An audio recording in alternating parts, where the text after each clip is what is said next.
Hey guys and girls, स्वागत है आपका एक और न्यू वीडियो में, जहां आज हम हाल ही में आई VHS बियॉन्ड का ब्रेकडाउन देखेंगे। VHS बियॉन्ड एक sci fi horror found footage anthology movie है और VHS फ्रेंचाइज की 7th फिल्म। इस फ्रेंचाइज को मैंने ऑलरेडी कवर कर लिया है। अगर आप उसे देखना चाहते हो तो उसका लिंक आपको डिस्क्रिप्शन और पिन कॉमेंट में मिलेगा। I highly recommend you to check that out. और गाइज, इस VHS में मुझे कुछ टेप्स काफ़ी सही लगे, जिसमें एक सेगमेंट है जिसे एक इंडियन डायरेक्टर ने बनाया है, वो भी इंडिया में। तो चलते हैं इसके टेप्स की ओर।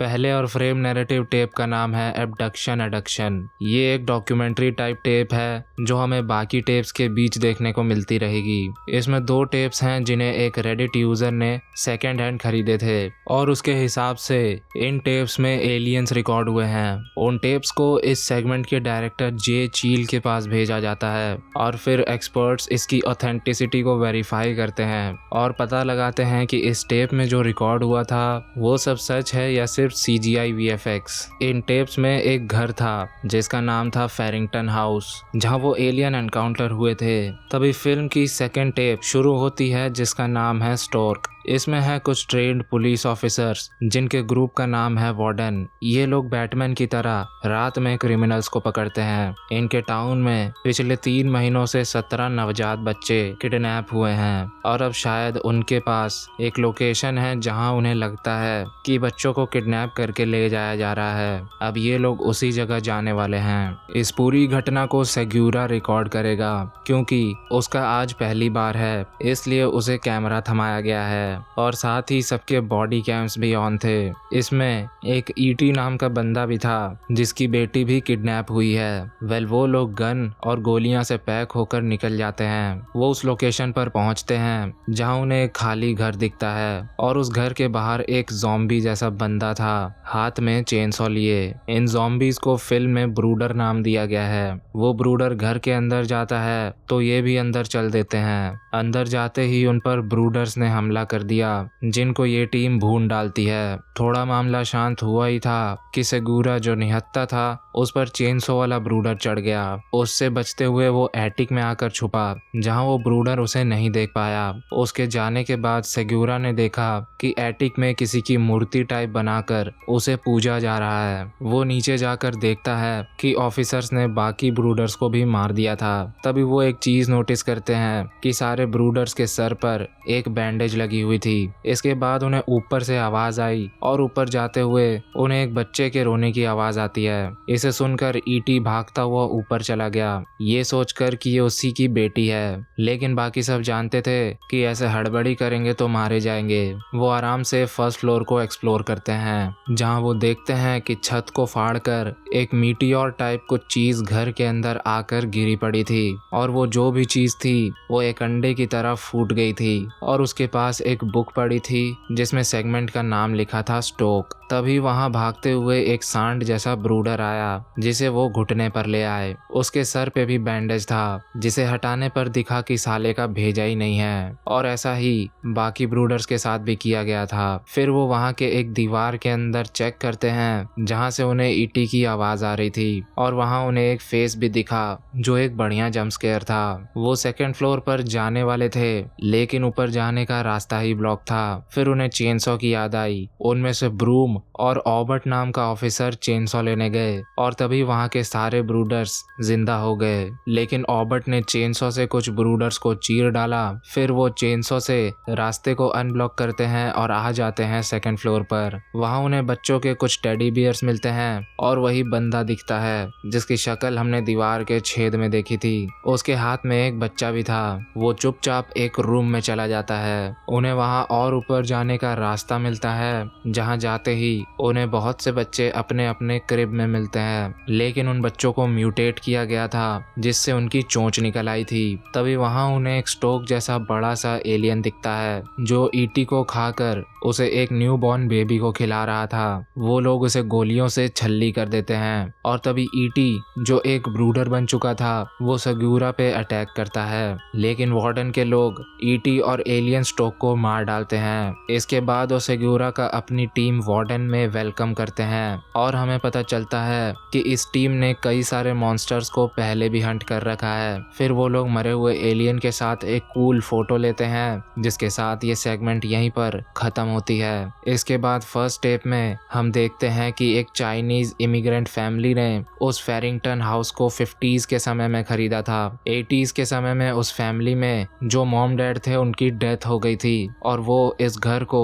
अपने बेटे के हवाले कर गए थे, लेकिन उसने भी इस घर में अजीब एक्टिविटीज को एक्सपीरियंस किया था और उसे लगता था कि ये घर हॉन्टेड है, क्योंकि ये घर काफी ज्यादा पुराना भी था। एक्सपर्ट्स ने बताया कि वो रात को सो नहीं पाता था due to some paranormal activities जो उसने एक्सपीरियंस करी थी। इसलिए करीब 90s के आसपास उसने इस घर को बेचने का सोचा, लेकिन उससे पहले वो ये प्रूव करना चाहता था कि वो पागल नहीं है, इस घर में सच में कुछ हो रहा है। इसलिए उसने घर में कुछ कैमरास लगा दिए। एक उसके पॉइंट ऑफ व्यू वाला कैमरा था और एक स्टैटिक कैमरा।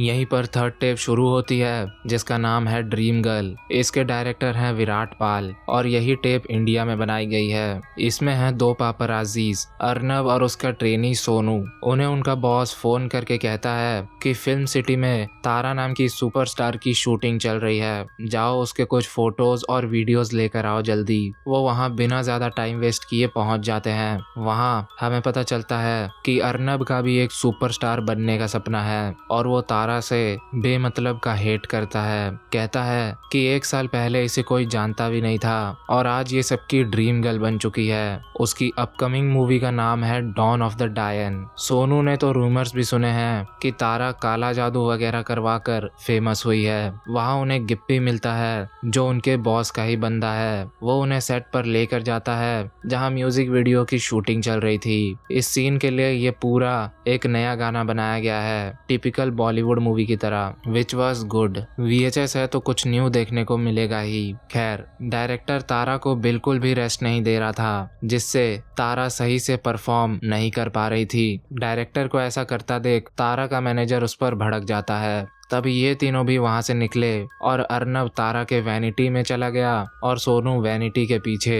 अर्नब अंदर कबर्ड में छुप गया था। तारा और उसका मैनेजर अंदर आए और मैनेजर ने उससे बोला कि आराम से अपना समय लो और अच्छा परफॉर्मेंस देना, क्योंकि यही तुम्हारा काम है। तुम इसलिए फेमस हो क्योंकि तुम कम पैसों में ज्यादा काम करती हो, वरना सुपरस्टार तो रातों रात रिप्लेस होते हैं। उसके जाते ही तारा फूट फूट कर रोने लगी। अर्नब के हाथ में एक अजीब सी चिपचिपी सी चीज लगी और उसने वहां देखा कि एक बोल में ह्यूमन स्किन को प्रिजर्व करके रखा गया है। उसे देखकर वो डर गया और कबर्ड से बाहर आ गया। तारा को लगा कि ये सेल्फी के लिए यहाँ आया है, इसलिए वो पूछती है कि सेल्फी लेगा क्या, लेकिन वो ये बोलकर निकल रहा था कि वो तो सिर्फ यहाँ गिफ्ट्स रखने आया था। तभी वो रुका और तारा से बोला कि मैम, आप इतना स्ट्रेस मत लो, उसे आपकी जरूरत है, ना कि आपको उसकी। हर मैनेजर कहता है कि मैंने एक्टर को बनाया है, लेकिन आप भी जानते हो कि असली वैल्यू आपकी है। बेसिकली बाहर उसकी बेइज्जती और अंदर उसकी तारीफ करके वो उसे चढ़ाने लगा। उसने बोला, आप तो गॉडेस हो गॉडेस, आप इतना टेंशन मत लो। बस इतना सुनकर वो कुछ ज्यादा ही खुश हो गई और वो अपने फेस की स्किन को नोचने लगी। उसने बोला कि अब मैं ये गुलामी वाला नकाब नहीं पहनूंगी, अब मैं तुम्हारा नकाब पहनूंगी। ये देखकर अर्नब बाहर भागा और वो भी बाहर आ गई। उसका मैनेजर उसके पास गया तो उसने उसके ऊपर एसिड उगल दी, जिससे उसके फेस की पूरी चमड़ी ही मेल्ट हो गई। फिर वो बाकी सबके पीछे भागी। सब उससे डर कर शूटिंग सेट पर आ चुके थे। उसने वहां अपना ड्रीम गर्ल वाला गाना प्ले किया और वहां के इक्विपमेंट से एक वायर निकालकर खुद के बॉडी से लगा ली। उससे उसने खुद को चार्ज किया और फिर अपनी रेड लाइटनिंग से सबको फाड़ने लगी। वहां वहाँ मौजूद हर एक बंदे के अनगिनत टुकड़े करके उसने सोनू को मारा। और फिर बारी थी अर्नब की। हमने उसे पास से देखा तो पता चला कि वो रोबोट और किसी मॉन्स्टर या डीमन की मिक्सचर थी जिसने इंसानी रूप ले रखा था, वो भी ना जाने कब से। खैर, वो पहले अर्नब के हाथ उखाड़ती है, फिर उसका चेहरा नोचकर उसे पहन लेती है। इंडियन लेदर फेस, वो भी फीमेल। टेरिफाइंग। अर्नब अब भी जिंदा था। उसने पूछा सेल्फी लेगा क्या। फिर वो बाहर गई जहां पापराजीज ने उसकी फोटोज ली और फिर उसने पापराजीज की ली जान। और यहीं पर ये टेप खत्म हुई। तो तारा शायद सच में तारों के शहर से आई थी, या फिर सोनू की बात सच थी कि ब्लैक मैजिक के सहारे उसे इतनी खूबसूरती और फेम मिली। बाकी असल में तो वो ये थी। वेल, फ्रेम टेप में एक एक्सपर्ट होरोविट्स ने बताया कि कम्युनियन नाम की बुक से ही साइंटिस्ट ने एलियन का कॉन्सेप्ट पॉपुलराइज किया है, जिन्हें उस बुक में ग्रेज नाम दिया गया था। इस कॉन्सेप्ट ने उन्हें बताया कि शायद सिर्फ ह्यूमंस ही इस दुनिया में अकेले नहीं हैं और हमारे साथ जो भी है वो हमारा भला तो नहीं ही चाहते। खैर, तभी फोर्थ टेप शुरू होती है जिसका नाम है लिव एंड लेट डाइव। इसमें कुछ एडल्ट फ्रेंड्स हैं जो अपने एक फ्रेंड जैक के बर्थडे में उसे स्काई डाइविंग कराने लाए हैं। वो पहली बार स्काई डाइविंग कर रहा था, इसलिए वो थोड़ा नर्वस था। वहाँ उसके साथ उसकी वाइफ जेस भी थी। जैक का पहली बार है, इसलिए वो सोलो डाइव नहीं करेगा। उसके पैराशूट में उसके साथ डाइव करेगा उसका दोस्त लोगन। खैर, डाइव करने से कुछ देर पहले ही वो इसके लिए मना कर रहा था, लेकिन जेस उसे मना लेती है। तभी उनके प्लेन में टर्बुलेंस होती है और वो देखते हैं कि उनके साथ हवा में एक यूएफओ भी थी। तभी उस यूएफओ से कुछ फाइटर जेट्स लड़ने लगे, जिससे उनकी प्लेन काफी जोर से हिल रही थी। प्लेन आउट ऑफ कंट्रोल हो रही थी और तभी जैक को बाहर एक एलियन का हाथ दिखाई दिया। इससे वो सब बहुत घबरा चुके थे और तभी उनकी प्लेन यूएफओ से जाकर टकरा गई। इससे उनकी प्लेन बुरी तरह टूट चुकी थी और वो सब नीचे गिर रहे थे। जैक पूरा फ्री फॉल कर रहा था, उससे पैराशूट खुल ही नहीं रहा था। तभी उसने देखा कि वो एलियन तो किसी को लपेट कर नीचे ले गया। उसकी किस्मत अच्छी थी कि गिरने से पहले उसकी पैराशूट खुल गई। वो आकर गिरा एक बहुत बड़े से ऑरेंज के बगान में। उसने स्ट्रैप्स खोलकर लोगन को देखा जो उसके साथ ही आया था। उसका सर उसकी बॉडी से अलग हो चुका था पैराशूट के स्ट्रिंग्स में फंसने के कारण, और इससे क्रिएटिव किल मैंने VHS में पहले शायद ही देखी होगी। फिर उसे ब्रिटनी की आवाज आती है, जिसे फॉलो करते हुए वो एक दूसरे को मिल जाते हैं। उन्हें वहां से भागते हुए उनके और फ्रेंड्स मिलते हैं, जिसमें से एक बंदा बुरी तरह घायल था। तभी उन पर वो एलियन अटैक कर देता है और वो फिर से भागते हैं, लेकिन इसी बीच वो एलियन ब्रिटनी को लपेट जाता है। ऐसे ही भागते हुए वो एलियन फिर से जैक के साथ भाग रहे उसके दोस्त पे हमला करता है और पहले उस पर एक अजीब सी लाइट छोड़ता है और फिर अपने दोनों हाथ से लंबी लंबी सुई निकालता है और उसे मार देता है। और उसके ऐसा करने से उसके शिकार का चेहरा बीच से स्प्लिट हो जाता है। जैक फिर से भागता है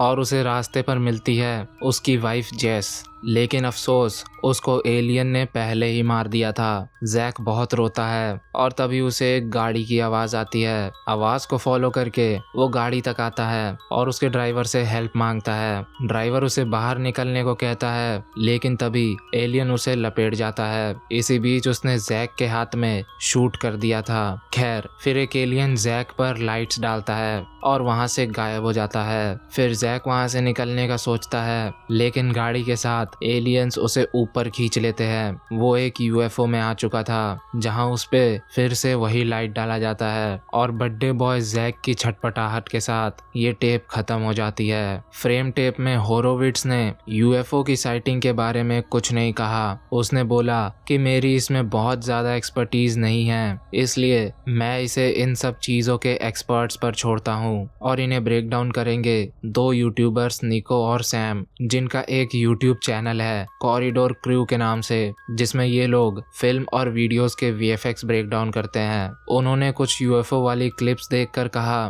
कि ऐसे वीडियोस के ज़्यादातर चांसेस यही होते हैं कि इनमें VFX का ही यूज हुआ होता है, क्योंकि वीडियो की क्वालिटी का कम होना वीडियो को लेजिट और वैलिड होने से दूर लेकर जाता है। सैम ने कहा शायद इसीलिए लोग ऐसी चीजों को VHS कैमरा से रिकॉर्ड करते हैं। अरे बाप रे, ये तो धोती खोल रहा है। खैर, इसके बाद आती है फिफ्थ टेप, जिसका नाम है फर बेबीज। इसमें एक एनिमल राइट्स एक्टिविस्ट टीम है जो एक एड देख रही थी, जिसमें एक लेडी बेकी अपने डॉग केयर सेंटर का ऐड कर रही थी। माइल्स इस टीम का लीडर है और उसके मुताबिक बेकी ने अपने सेंटर पर अपने पुराने कुत्तों को टैक्सीडर्मी वाले स्टेट में रखा है। टैक्सीडर्मी में मरने के बाद बॉडीज को प्रिजर्व करके रखा जाता है ताकि देखने वालों को एकदम जेन्युइन लाइफ लाइक एक्सपीरियंस हो। खैर, इसमें से स्टुअर्ट और एंजेला उसके केयर सेंटर में जाएंगे माइल्स के कुत्ते पिकल्स के साथ, और पिकल्स के बैग में एक हिडन कैमरा की मदद से वो पूरे जगह को और बेकी के कांडों को रिकॉर्ड करके लाएंगे। वो दोनों वहां पहुंचते हैं, लेकिन वो बेकी को अपना असली नाम नहीं बताते। वहां अंदर से उन्हें भी कोई रिकॉर्ड कर रहा था, जिसे बेकी बीच में कुछ इशारे भी करती है। वो उन्हें वहां का टूर देना शुरू करती है और बताती है कि वो सिर्फ अपने कुत्तों के साथ यहाँ अकेली रहती है। स्टुअर्ट ने सीधा उन टैक्सीडर्मी डॉग्स का टॉपिक उठाया, तो बेकी ने कहा कि वो उन्हें खुद से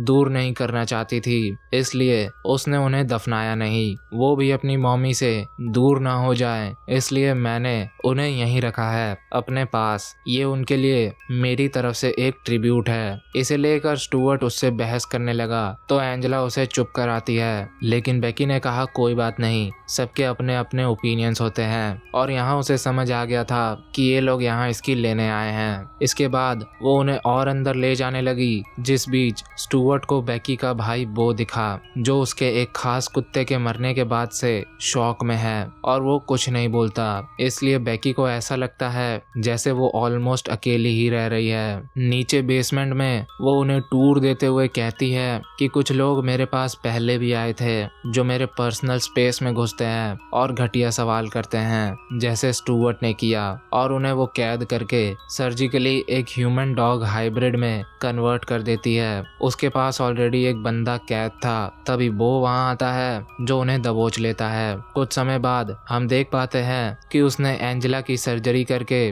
उसे एक हाइब्रिड में बदलने के लिए छोड़ दिया है। फिर वो स्टुअर्ट को सर्जरी के लिए तैयार करती है। उसने उसके हाथ और मुंह के लिए कुत्ते का पंजा और एक जबड़ा रेडी रखा था। स्टुअर्ट और एंजेला जब काफी समय तक वापस नहीं आते, तो माइल्स वहां पूरी टीम लेकर इन्वेड करने के लिए पहुंच जाता है। उसने पुलिस को इसलिए नहीं बुलाया था क्योंकि उन्हें पुलिस पे भरोसा नहीं। इसके बाद वो उस सेंटर में घुसते हैं, लेकिन बेसमेंट में जाते ही बेकी उन पर हाल ही में कन्वर्ट किए हाइब्रिड्स को छोड़ देती है, जो उन्हें 1 मिनट में ही फाड़ देते हैं। इसके बाद हम एक हाइब्रिड का पॉइंट ऑफ व्यू देखते हैं और वो बाहर एक बंदे पे अटैक कर देता है, क्योंकि वो बंदा बाहर रखे पार्सल को चुरा कर भाग रहा था। उस बंदे को फाड़ते हुए दिखाकर ये 6 टेप यहीं पर खत्म होती है। अब आती है फिल्म की 6th और लास्ट टेप, जिसका नाम है स्ट्रो अवे। इसमें एक हेली नाम की लेडी अपनी बेटी का बर्थडे छोड़कर एक डॉक्यूमेंट्री वीडियो रिकॉर्ड करने आई है, क्योंकि ये प्रूव करना चाहती है कि एलियन सच में होते हैं। उसके मुताबिक एक डेजर्ट के पास एक रात पहले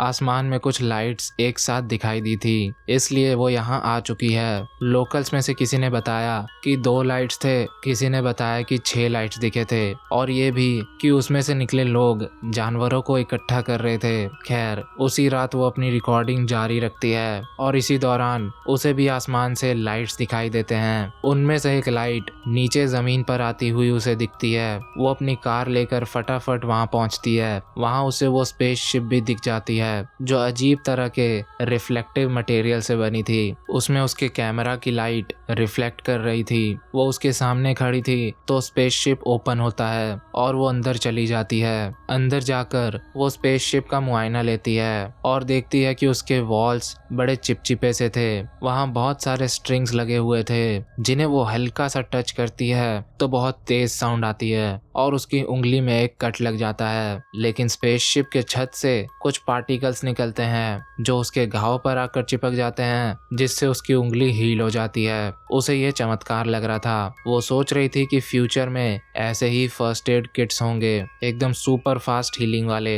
तभी वहाँ उसे एक एलियन की आवाज आई और वो वहीं पर छुप जाती है। वो कैमरा के इंफ्रारेड मोड को ऑन करती है, जिसमें दिखता है कि वो एलियन वहाँ आया और एक स्ट्रिंग को टच करके चला गया। वो वापस स्लीप में जा चुका था। तभी वहाँ उसे दीवार पर कुछ पैटर्न्स दिखे और उसने सोचा कि स्ट्रिंग को छूने से शायद वो चेंज होंगे। उसने दोबारा स्ट्रिंग को छुआ तो फिर से वो पार्टिकल्स बाहर निकले और इस बार जब वो उसकी उंगली पर चिपके तो उसकी उंगली में से एक अजीब सी नाखून निकल आई, जैसे वो किसी जानवर की हो, क्योंकि वहाँ कुछ जानवरों को हाइबरनेशन स्लीप में रखा गया था, जैसे कि एक ऑक्टोपस और एक स्पाइडर। और स्पेसशिप उनका डीएनए कॉपी कर रही थी, इसलिए स्पेसशिप से निकली पार्टिकल्स ने हेली के शरीर में जाने पर एक नेल फॉर्म किया था। मे बी उन एलियंस को अर्थ से वापस अपने स्टार या प्लेनेट जाने में कई साल लगते होंगे, इसलिए वहाँ सारे बीइंग हाइबरनेशन में थे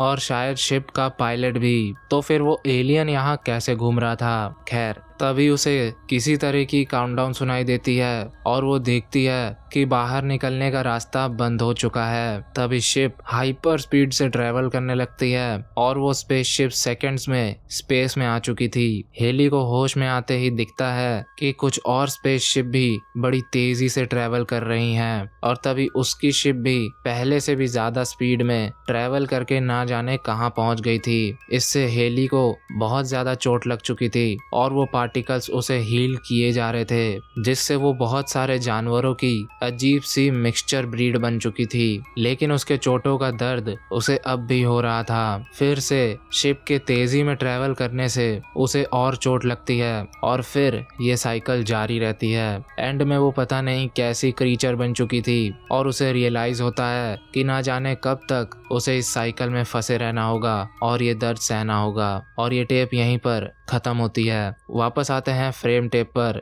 जो 2 टेप्स उस रेडिट यूजर ने खरीदी थी उन्हें हमें दिखाने से पहले एक्सपर्ट्स को दिखाया गया। उनमें से कोई भी ये दावे के साथ नहीं कह पाया कि वो फुटेज जेन्युइन थी या सीजीआई। अब हमें उन टेप्स को दिखाया जाता है जिसमें हम उसी घर में चाइनीज फैमिली के बेटे को सोया हुआ देखते हैं और उसके रूम में एक एलियन था। वो एलियन उसके पास आया और उसने अपने शरीर से एक शायद कुछ अंडों को निकाला और हम देख पाए कि उसके 4 आंख थे। इसके बाद उसने उसके पॉइंट ऑफ व्यू वाले कैमरा को उसी के मुंह में घुसेड़ दिया, जिसके साथ ये टेप और फिल्म खत्म होती है। इसकी फ्रेम टेप थोड़ी डार्क तो थी लेकिन मजा नहीं आया। बाकी VHS फिल्म्स की फ्रेम टेप में एंड में तगड़े ट्विस्ट होते थे। तो गाइज ये था VHS फ्रेंचाइज की लेटेस्ट मूवी VHS बियॉन्ड का ब्रेकडाउन। मुझे उम्मीद है आपको पसंद आया होगा।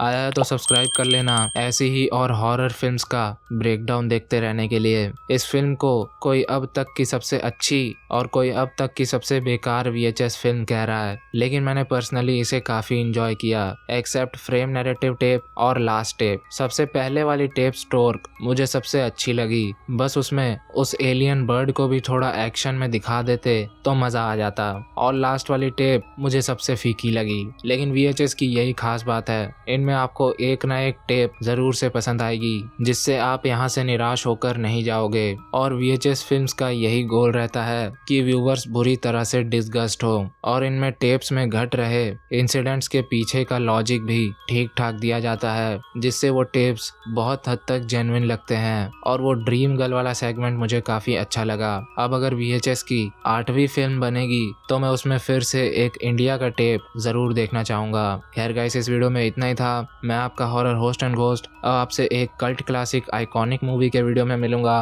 तब तक के लिए बाय बाय।